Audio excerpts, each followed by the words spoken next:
नमस्कार दर्शकों, आप सभी का एक बार फिर से सिटी वेब पर स्वागत है और मैं हूं आपके साथ प्रीति चंद्रा। बुलेटिन से जुड़ी बड़ी खबरों के साथ, लेकिन उससे पहले नजर डालेंगे हम सुर्खियों पर।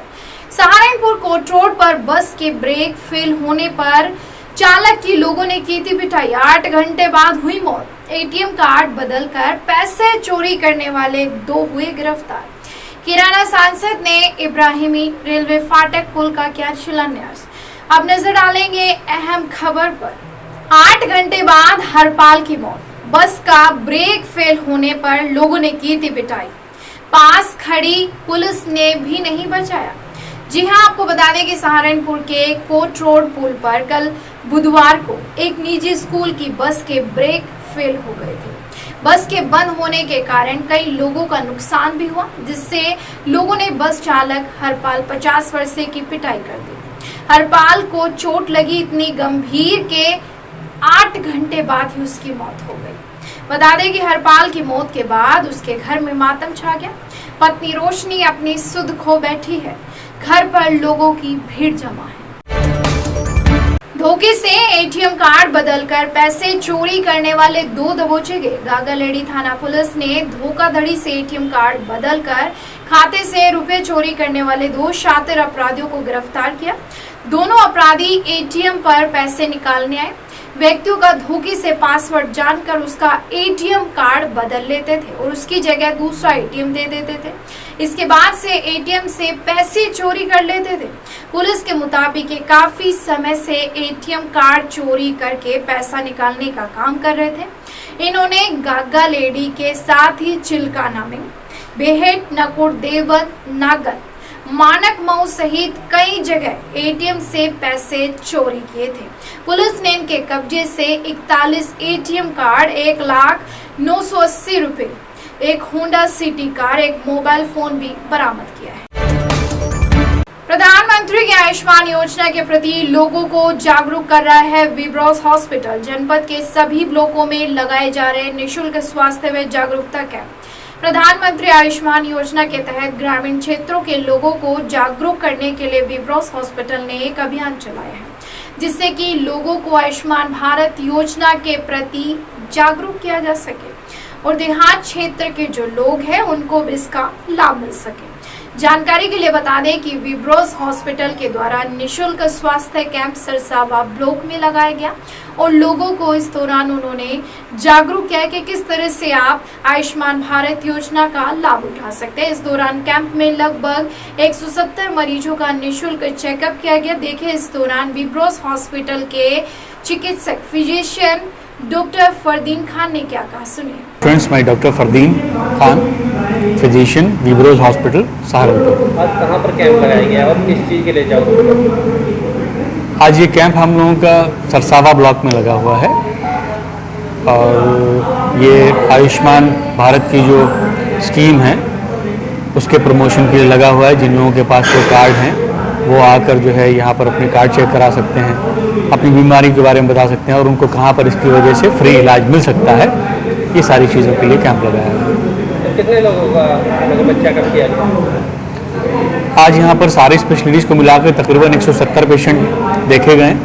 डिफरेंट स्पेशलिटी में, सर्जरी में, गायनी में, मेडिसिन के, ऑर्थो के, यूरो सर्जरी के, तकरीबन सारी स्पेशलिटी के मिला के अराउंड 170 पेशेंट देखे गए। देवबंद के गांव चांदहेड़ी में 3 घरों में लाखों रुपए की चोरी। जी हां, आपको बता दें कि देवबंद कोतवाली क्षेत्र के गांव चांदहेड़ी में अज्ञात बदमाशों ने 3 अलग अलग घरों में घुसकर लाखों रुपए के आभूषण और नकदी चोरी कर लिए। गुरुवार देर रात को चोरों ने चौधरी समय सिंह, मास्टर वतन और रविंद्र के घरों में घुसकर चोरी की घटना को अंजाम दिया। बताया जा रहा है कि चौधरी समय सिंह के यहाँ पर 20 से 22 लाख रुपए के आभूषण, नकदी व मास्टर वतन सिंह के यहाँ पर 10 लाख रुपए के आभूषण और नकदी, जबकि रविंद्र के घर 5 लाख रुपए के आभूषण व नकदी की चोरी का अनुमान है। पंजाबी वेलफेयर संगठन के नीरज अरोड़ा अध्यक्ष व विपिन बजाज बने महामंत्री। पंजाबी वेलफेयर संगठन का गठन बैरीबाग में किया गया। बता दें कि जिसमें बैठक की अध्यक्षता नगरपालिका के पार्षद व संगठन के संरक्षक सुरेंद्र धवन ने किया। संचालन संजय ने किया। तो बता दें कि बैठक में संरक्षक रोहित घई व सुरेंद्र धवन द्वारा घोषणा की गई। अध्यक्ष नीरज अरोड़ा, महामंत्री विपिन बजाज ने कहा कि ये संगठन पंजाबी समाज के हित के लिए बना और पंजाबी समाज को संगठित करने के लिए बना। इसका मुख्य उद्देश्य है पंजाबी समाज को जागरूक करना है और शीघ्र ही संगठन का विस्तार करके एक सदस्य की कार्यकारिणी की घोषणा की जाएगी। इस कार्यक्रम के दौरान मुख्य रूप से अध्यक्ष नीरज अरोड़ा, महामंत्री विपिन बजाज, वहीं मंत्री संजय खन्ना, चेयरमैन कुणाल गुलाटी, संजीव गाखड़, इसके अलावा अन्य मुख्य रूप से अक्षु छाबड़ा, गौरव सोनी, मनीष ठक्कर, अनिल घई, आयुष कमल, सलूजा आदि लोग उपस्थित रहे। मोहन क्षेत्र के वन क्षेत्र में रहने वाले कुछ लोगों ने सहारनपुर कलेक्ट्रेट परिसर पहुंचकर जिलाधिकारी को एक पत्र सौंपा, जिसमें उन्होंने मांग की कि वह लंबे समय से वन क्षेत्र में आते रहते हैं। इसमें उनको 1 बीघा जमीन रहने व 1 बीघा जमीन खेती के लिए मिली थी, लेकिन अब वन विभाग द्वारा वहां से उनको जगह खाली करने के नोटिस मिल रहा है, जबकि उनकी पुरानी पीढ़ी तक वहां पर रहती चली आ रही है, जिसको लेकर उन्होंने जिलाधिकारी से मुलाकात की और अपनी समस्या का समाधान करने की मांग की। देखिए, मैं साहब सिंह पुंडीर भारतीय जनता पार्टी कार्यकर्ता हूँ और ये मेरा क्षेत्र बेहट विधानसभा क्षेत्र में एक शिवालिक पर्वत श्रेणियों में वन टोंगिया गांव है, भगवतपुर, कालूवाला जहानपुर और खुशालीपुर।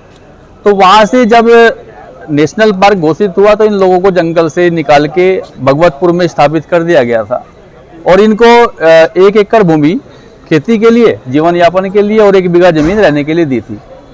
अब इनको वहाँ भगवतपुर से नोटिस वन विभाग के द्वारा दिया गया कि भाई खाली करो।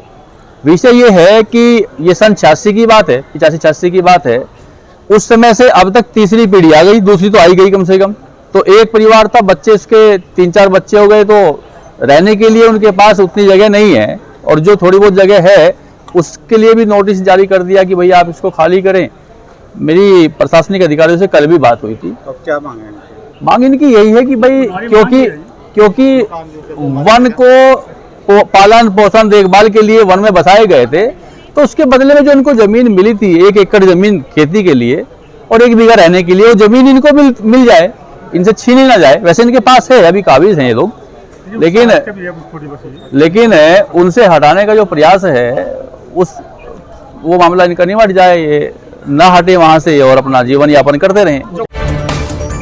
सहारनपुर नगर में आज गोरक्षा विभाग सहारनपुर कलेक्ट्रेट में पहुंचकर लंपी त्वचा रोग से पशुओं की हो रही मौत को लेकर जिलाधिकारी को एक ज्ञापन सौंपा। जानकारी के लिए बता दें कि बजरंग दल व गोरक्षा विभाग का एक प्रतिनिधि मंडल जिलाधिकारी कार्यालय पहुंचा, जहां पर उन्होंने जानकारी देते हुए बताया कि देशव्यापी महामारी लंपी वायरस के चलते एक दिन में कई बेजुबान पशु मौत का शिकार हो रहे हैं, जिसमें उनको रात दिन गो मृत्यु की सूचनाएं प्राप्त हो रही है और प्रतिदिन 4 से 5 मृतक गोवंश को गोरक्षा विभाग द्वारा दफनाने का काम किया जा रहा है। इसमें उन्होंने ज्ञापन के माध्यम से पशुओं के डॉक्टरों की टीम गठित करने और एक ही कॉल पर पशुओं को उपचार समय पर पहुंचाकर उनकी रक्षा करने व महानगर के अंदर मृतक पशुओं को दफनाने के लिए टीम का गठन करने व अन्य मांगों लेकर एक ज्ञापन सौंपा। देश भर के अंदर लिम्पी वायरस जो कि गाय के अंदर बड़ी तेजी से फैल रहा है और एक महामारी का रूप ले रहा है, इसके निमित्त विश्व हिंदू परिषद बजरंग दल के लोग गोरक्षा विभाग के नेतृत्व में आज नगर निगम में एकत्र हुए और नगर आयुक्त से मांग करते हैं कि 48 घंटे के अंदर एक तो 8 गाड़ियों की महानगर के अंदर व्यवस्था हो और जो गाय दफनाने का स्थान है वह भी सुनिश्चित किया जाए और एक डॉक्टरों की टीम गठित हो, जिससे एक फोन कॉल पर तुरंत डॉक्टर मौके पर पहुंचे और गाय की सुरक्षा की। कैराना सांसद ने इब्राहिमी रेलवे फाटक पुल का किया शिलान्यास। 49 करोड़ की लागत से होगा तैयार, 12 गांव के लोगों को मिलेगी राहत। सहारनपुर के सरसावा इब्राहिमी फाटक संख्या 93C/2 पर ऊपरगामी सेतु का निर्माण कार्य का कैराना सांसद प्रदीप चौधरी ने शिलान्यास किया। 49 करोड़ की लागत से ज्यादा से पुल बनकर ये तैयार होगा। पुल बनने के बाद बच्चों को स्कूल आने जाने में परेशानियों का सामना नहीं करना पड़ेगा। गन्ना सीजन में भी किसानों को मील में गन्ना ले जाने के लिए कई किलोमीटर घूमना नहीं पड़ेगा। जनता देश संगठन के द्वारा निकाली गई बाइक रैली। जनता देश संगठन के द्वारा आज अपनी मांगों को लेकर एक ज्ञापन प्रदेश के मुख्यमंत्री योगी आदित्यनाथ के नाम जिलाधिकारी को सौंपा गया। बता दें कि जनता देश संगठन के कार्यकर्ताओं और पदाधिकारियों के द्वारा बाइक रैली भी निकाली गई, जो कि पीजीआई बिलखनी से शुरू होकर शहर के विभिन्न मार्गों से गुजरती हुई अपने स्थान पर समाप्त हुई। ज्ञापन के माध्यम से जनता देश संगठन के द्वारा क्या मांगे की गई है, देखिए। जानकारी दी है संस्थापक व राष्ट्रीय अध्यक्ष जनता देश संगठन सुरेश कुमार फौजी ने। जी, अपना परिचय दे दीजिए। मेरा नाम सुरेश कुमार फौजी है, मैं जनता देश संगठन का राष्ट्रीय अध्यक्ष हूँ। जी, आज रैली निकालने का क्या मुख्य उद्देश्य था? देखिए पत्रकार बंधु, आप सभी का बहुत बहुत धन्यवाद। आप हमेशा हमें सपोर्ट कर रहे हैं। आज जनता देश संगठन ने जो हमारे यहाँ पीजीआई बना हुआ है, जिसकी मांग को लेकर जनता देश संगठन पिछले 3 वर्षों से प्रयास कर रहा है, संघर्ष कर रहा है। आज पीजीआई के मुख्य द्वार से ही यहाँ जिला कार्यालय तक हमने बाइक रैली निकाली शांतिपूर्वक तरीके से, और यहाँ आकर के आदरणीय एसडीएम महोदय के माध्यम से माननीय मुख्यमंत्री जी के नाम ज्ञापन सौंपा है, जिसमें हमने वही जो मांग पीजीआई की है, जो मांग रहे पिछले 3 वर्षों से हमारी जो मांग रही है पीजीआई में पीजीआई की जैसी सुविधा दी जाए, वही हमने आज मांग रखी है आदरणीय एसडीएम महोदय के माध्यम से। तो इतने टाइम से आप मांग करते आ रहे हैं, मांग क्यों नहीं पूरी हो रही, क्या कारण है? देखिए सर, ये तो आप लोगों को पता है और हम भी इस बारे में नहीं कह सकते। लगता है सरकार पीजीआई के बारे में गंभीरता से पीजीआई को नहीं ले रही है। पश्चिमी उत्तर प्रदेश की जनता की मेरे ख्याल में उसके स्वास्थ्य की इतनी चिंता सरकार को और प्रशासन को नहीं है, जितनी वोट लेने के समय रहा करती है। सरकार की गलत नीतियों के कारण किसानों को खेती करना घाटे का सौदा। किसानों को विभिन्न समस्याओं के निराकरण की मांग को लेकर आज भारतीय किसान यूनियन वर्मा से जुड़े किसानों ने आज जिला मुख्यालय पर जोरदार नारेबाजी कर प्रदर्शन किया और महामहिम राज्यपाल को संबोधित एक 10 सूत्रीय ज्ञापन जिलाधिकारी को सौंपा। देखिए, थाना ननौता क्षेत्र में नील गाय को देखकर बेकाबू हुए घोड़ा तांगा की चपेट में आकर बाइक सवार 3 युवक हुए घायल, जिन्हें परिजनों एम्बुलेंस की मदद से सामुदायिक स्वास्थ्य केंद्र पर लाया गया। वहीं बता दी कि जहां प्राथमिक उपचार के बाद तीनों को ही जिला चिकित्सालय में रेफर कर दिया गया। घायलों के परिजनों ने तांगा चालक के विरुद्ध थाने में तहरीर देकर कार्रवाई की मांग की। ये पूरी घटना थाना ननौता क्षेत्र की बताई जा रही है। सहारनपुर से जुड़ी हर खबर पाने के लिए सब्सक्राइब करें हमारे YouTube चैनल सिटी वैब को।